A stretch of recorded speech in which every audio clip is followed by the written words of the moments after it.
I need to go through and clear out my images. I have a lot. I have a lot of pictures of my house, though, from like the repairs that we had to do. I'm going to keep those until we've confirmed whether or not it's fixed. Because if we do have to make an insurance claim, I need all those original pictures. Woo! But I also have a bunch of pictures that are unrelated. So I need to go through and clear them out, because finding the cover for these videos is kind of hard right now. Although eventually I'll have a new cover. I guess I could always just download it again. Whatever. I do need to go through and clear out a bunch of pictures, though. Today we'll be continuing Adventures of Huckleberry Finn by Mark Twain. Chapter 29.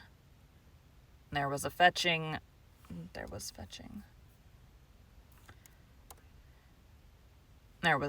a very nice-looking old gentleman along, and a nice-looking younger one with his right arm in a sling. And my souls, how the people yelled and laughed and kept it up. But I didn't see no joke about it, and I judged it would strain the Duke and the King some to see any. I reckoned they turned pale. But no, nary a pale did they turn. The Duke, he never let on he suspicioned what was up, but just went a goo-gooing around, happy and satisfied, like a jug that's googling out buttermilk. And as for the King, he just gazed and gazed down sorrowful on them newcomers like it give him the stomach ache in his very heart to think there could be such frauds and rascals in the world. Oh, he done it admirable. Lots of the principal people gathered around the King to let him see they was on his side. That old gentleman had just come looked all puzzled to death. Pretty soon he begun to speak, and I see straight off he pronounced like an Englishman. Not the King's way, though the King's was pretty good for an imitation. I can't give the old gent's words, nor I can't imitate him, but he turned around to the crowd and says about like this. This is a surprise to me which I wasn't looking for, and I'll acknowledge, candid and frank, I ain't very well fixed to meet it and answer it, for my brother and me has had misfortunes. He's broke his arm, and our baggage got put off at a town above here last night and the night by mistake. I am Peter Wilkes' brother Harvey, and this is his brother William, which can't hear nor speak, and can't even make signs to amount to much, now he only got one hand to work them with. We are who we say we are, and in a day or two when I get the baggage I can prove it, but up till then I won't say nothing more but go to the hotel and wait.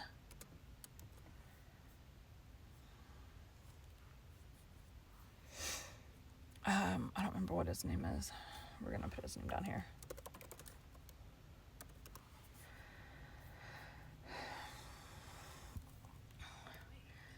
So him and the new dummy started off, and the King he laughs and bluthers out, broke his arm. Very likely, ain't it? And very convenient, too, for a fraud that's got to make signs and ain't learned how. Lost their baggage. That's mighty good and mighty ingenious under the circumstances. So he laughed again. And so did everybody else except 3 or 4, maybe half a dozen. One of these was that doctor. Another one was a sharp-looking gentleman with a carpet bag of the old-fashioned kind made out of carpet stuff that had just come off the steamboat and was talking to him in a low voice and glancing towards the King now and then and nodding their heads. It was Levi Bell, the lawyer that was gone up to Louisville, and another one was a big rough husky that come along and listened to all the old gentleman said, and was listening to the King now. And when the King got done, this husky up and says, Say, looky here, if you're Harvey Wilkes, when'd you come to this town?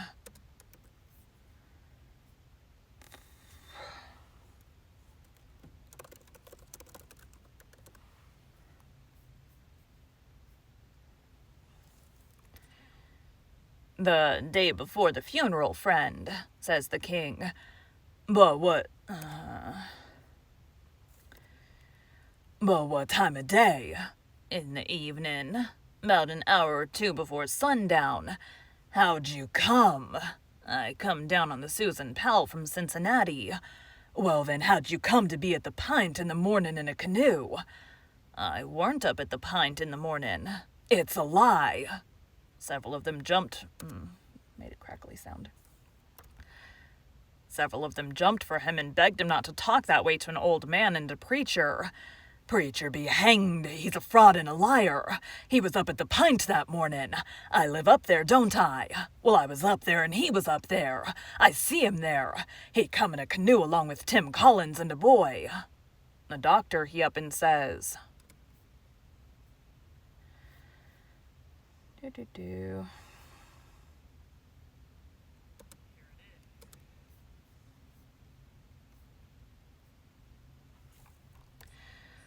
Would you know the boy again if you was to see him, Hines? I reckon I would, but I don't know. Why, yonder he is now. I know him perfectly easy. It was me he pointed at. The doctor says, Neighbors, I don't know whether the new couple is frauds or not, but if these two ain't frauds, I'm an idiot, that's all. I think it's our duty to see that they don't get away from here till we've looked into this thing. Come along, Hines. Come along, the rest of you. We'll take these fellows to the tavern and affront them with the other couple, and I reckon we'll find out something before we get through. It was nuts for the crowd, though maybe not for the king's friends, so we all started. It was about sundown. The doctor, he led me along by the hand and was plenty kind enough, but he never let go my hand. We all got in a big room in the hotel and lit up some candles and fetched in the new couple. First the doctor says, I don't wish to be too hard on these two men, but I think they're frauds, and they may have accomplices that we don't know nothing about. If they have, won't the accomplices get away with that bag of gold Peter Wilkes left? It ain't unlikely. If these men ain't frauds, they won't object to sending for that money and letting us keep it till they prove they're all right. Ain't that so? Everybody agreed to that, so I judged they had our gang in a pretty tight place right at the outstart. But the king, he only looked sorrowful and says, Gentlemen, I wish the money was there, for I ain't got no disposition to throw anything in the way of a fair, open, out-and-out investigation of this miserable business. But alas, the money ain't there. You can send and see if you want to. Where is it, then? Well, when my niece give it to me to keep for her, I took it and hid it inside the straw tick of my bed, not wishing to bank it for a few days we'd be here, and considerin' the bed a safe place, we not being used to servants and supposin' 'em honest, like servants in England. The servant stole it the very next morning after I'd went downstairs, and when I sold 'em I hadn't missed the money yet, so they got clean away with it. My servant here can tell you about it, gentlemen.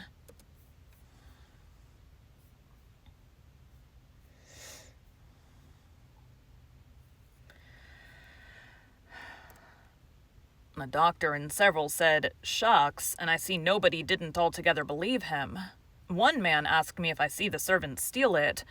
I said no, but I see them sneaking out of the room and hustling away, and I never thought nothing. Only I reckoned they was afraid they had waked up my master and was trying to get away before he made trouble with them. That was all they asked me. Then the doctor whirls on me and says, Are you English too? I says yes, and him and some others laughed and said, Stuff. Well, then they sailed in on the general investigation, and there we had it.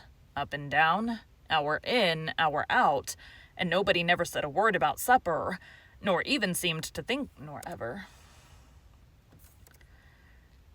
seemed to think about it. And so they kept it up, and it was the worst mixed-up thing you ever see. They made the king tell his yarn, and they made the old gentleman tell his'n, and anybody but a lot of prejudiced chuckleheads would have seen that the old gentleman was spinning truth and the other one lies, and by they had me up to tell what I knowed. The king, he give me a left-handed look out of the corner of his eye, and so I knowed enough to talk on the right side.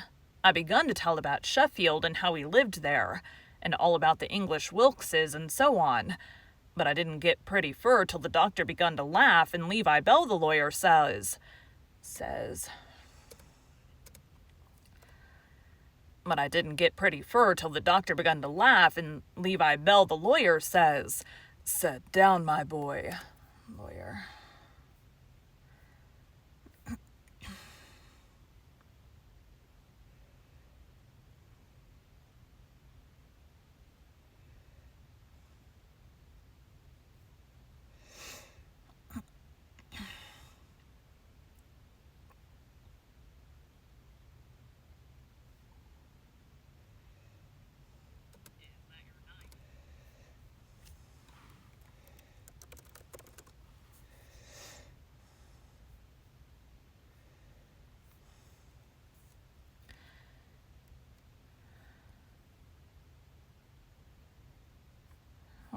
Was the lawyer the husky one?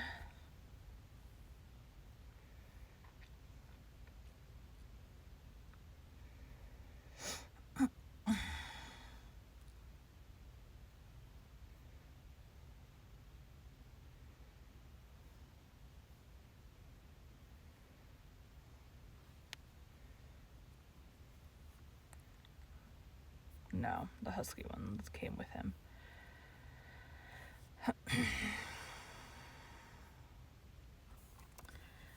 Sit down, my boy. I wouldn't strain myself if I was you. I reckon you ain't used to lying. It don't seem to come handy. What you want is practice. You do it pretty awkward.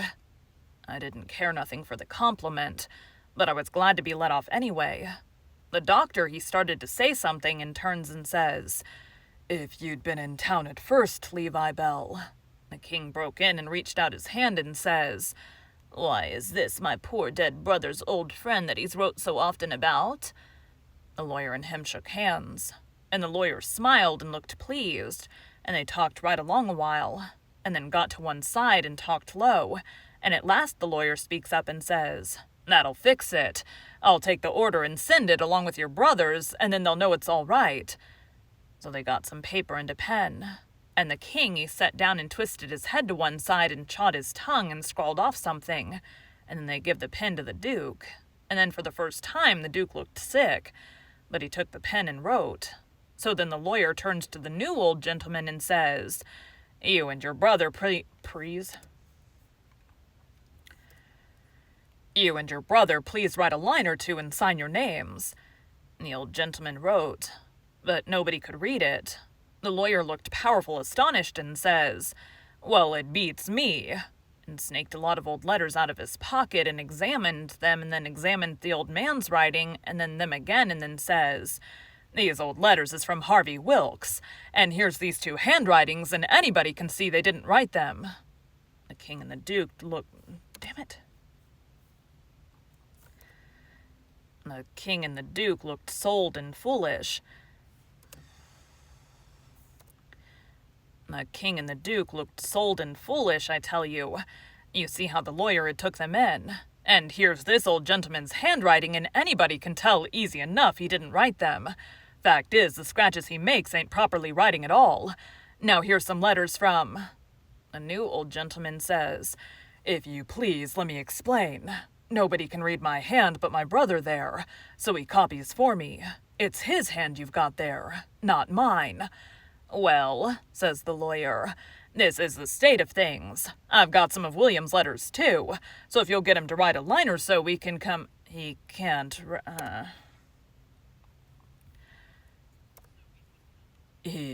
write with his left hand," says the old gentleman. "If he could use his right hand, you would see that he wrote his own letters and mine, too. Look at both, please. They're by the same hand." The lawyer done it and says, "I believe it's so, and if it ain't so, there's a heap stronger resemblance than I noticed before anyway. Well, I thought we was on the right track of a solution, but it's gone to grass partly. But anyway, one thing is proved. These two ain't either of 'em Wilkes's." And he wagged his head towards the king and the duke. What do you think? That mule-headed old fool wouldn't give in then. Indeed he wouldn't. Said it weren't no fair test. Said his brother William was the cussedest joker in the world and hadn't tried to write. You see, William was going to play one of his jokes the minute he put the pen to paper, and so he warmed up and went warbling and warbling right along till he was actually beginning to believe what he was saying himself. But pretty soon the new gentleman broke in and says, I've thought of something. Is there anybody here that helped to lay out the late Peter Wilkes for burying?" "Yes," says somebody.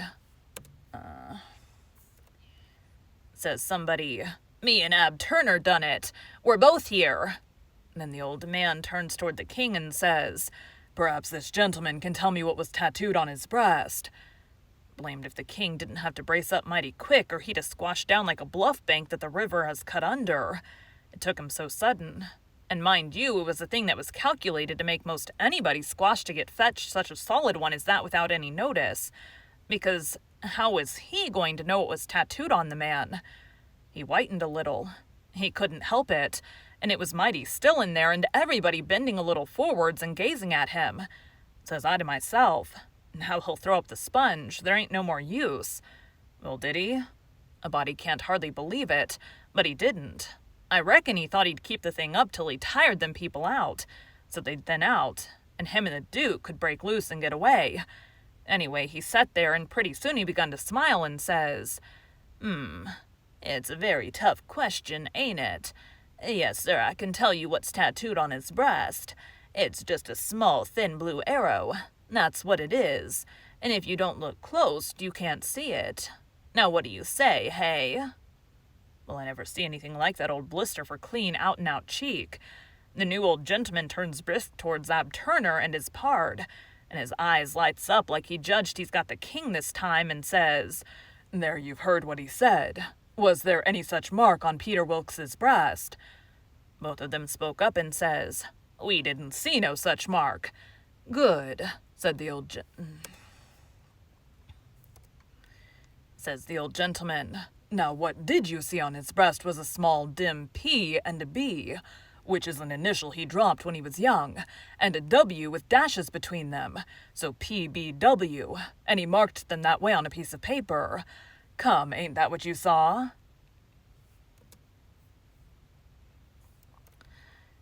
Both of them spoke up again and says, No, we didn't. We never seen any marks at all.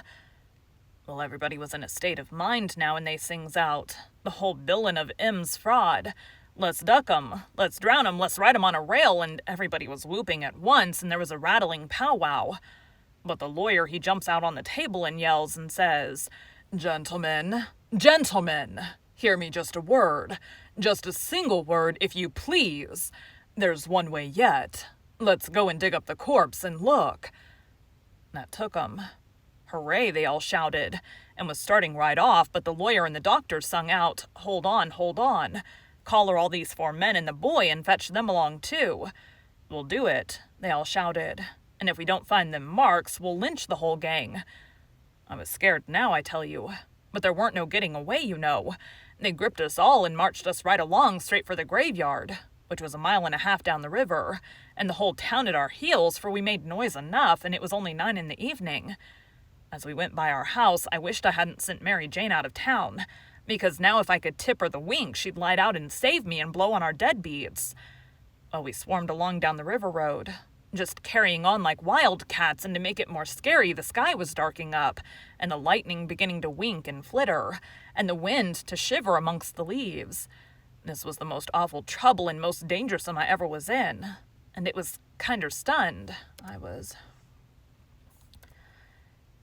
kinder stunned. Everything was going so different from what I had allowed for. Instead of being fixed so I could take my own time if I wanted to and see all the fun and have Mary Jane at my back to save me and set me free when the close fit come. Here was nothing in the world betwixt me and sudden death, but just them tattoo marks. If they didn't find them, I couldn't bear to think about it. And yet somehow I couldn't think about nothing else. It got darker and darker, and it was a beautiful time to give the crowd the slip. But that big husky had me by the wrist, Hines, and a body might as well try to give Gollier the slip. He dragged me right along. He was so excited, and I had to run to keep up. When they got there, they swarmed into the graveyard and washed over it like an overflow. And when they got to the grave, they found they had about 100 times as many shovels as they wanted. But nobody hadn't thought to fetch a lantern. But they sailed into digging anyway by the flicker of the lightning, and sent a man to the nearest house 1/2 mile off to borrow one. So they dug and dug like everything, and it got awful dark, and the rain started, and the wind swished and swished along, and the lightning come brisker and brisker, and the thunder boomed, but them people never took no notice of it. They was so full of this business, and 1 minute you could see everything and every face in that big crowd, and the shovelfuls of dirt sailing up out of the grave, and the next second the dark wiped it all out, and you couldn't see nothing at all. At last they got out the coffin and begun to unscrew the lid, and then such another crowding and shouldering and shoving as there was to scrouge in and get a sight, you never see. And in the dark that way it was awful. Hines, he hurt my wrist dreadful pulling and tugging so, and I reckon he clean forgot I was in the world, he was so excited and panting. All of a sudden, the lightning let go a perfect sluice of white glare, and somebody sings out, "By the living jingo, here's the bag of gold on his breast." Hines let out a whoop like everybody else, and dropped my wrist and give a big surge to bust his way in and get a look, and the way I lit out and shinned for the road in the dark, there ain't nobody can tell. I had the road all to myself, and I fairly flew. Leastways, I had it all to myself except the solid dark, and the now and then glares, and the buzzing of the rain, and the thrashing of the wind, and the splitting of the thunder. And sure as you're born, I did clip it along. When I struck the town, I see there weren't nobody out in the storm, so I never hunted for no back streets, but humped it straight through the main one, and when I begun to get towards our house, I aimed my eye and set it.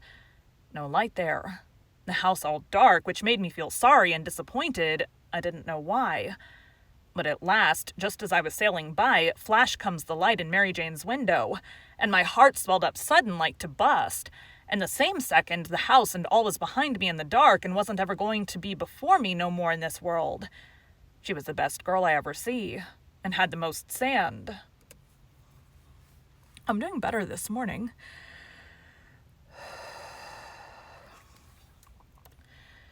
The minute I was far enough above the town to see I could make the towhead, I begun to look sharp for a boat to borrow, and the first time the lightning showed me one that wasn't chained, I snatched it and shoved. It was a canoe, and weren't fastened with nothing but a rope. The towhead was a rattling big distance off, away out there in the middle of the river, but I didn't lose no time, and when I struck the raft at last, I was so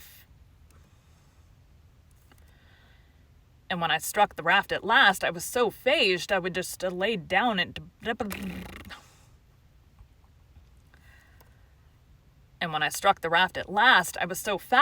laid down to blow and gasp if I could afforded it. But I didn't. As I sprung aboard, I sung out, "Out with you, Jim, and set her loose. Glory be to goodness, we're shut of them.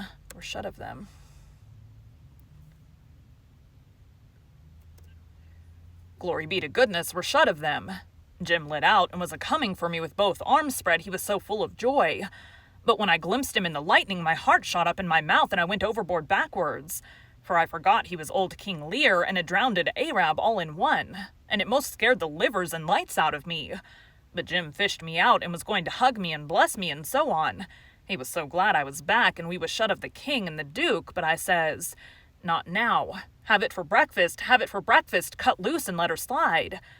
So in 2 seconds away we went to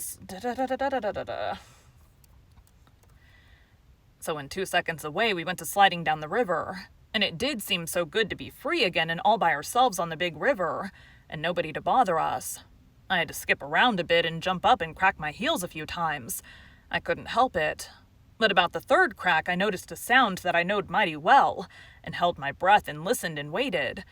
And sure enough, when the next flash busted out over the water, here they come, and just a-laying to their oars and making their skiff hum, it was the king and the duke. So I wilted right down onto the planks then and give up, and it was all I could do to keep from crying. Thank you for joining Bite at a Time Books today, while we read a bite of one of your favorite classics. Again, my name is Bree Carlile, and I hope you come back tomorrow for the next bite of Adventures of Huckleberry Finn. Okay, that's it for today. Thanks, guys.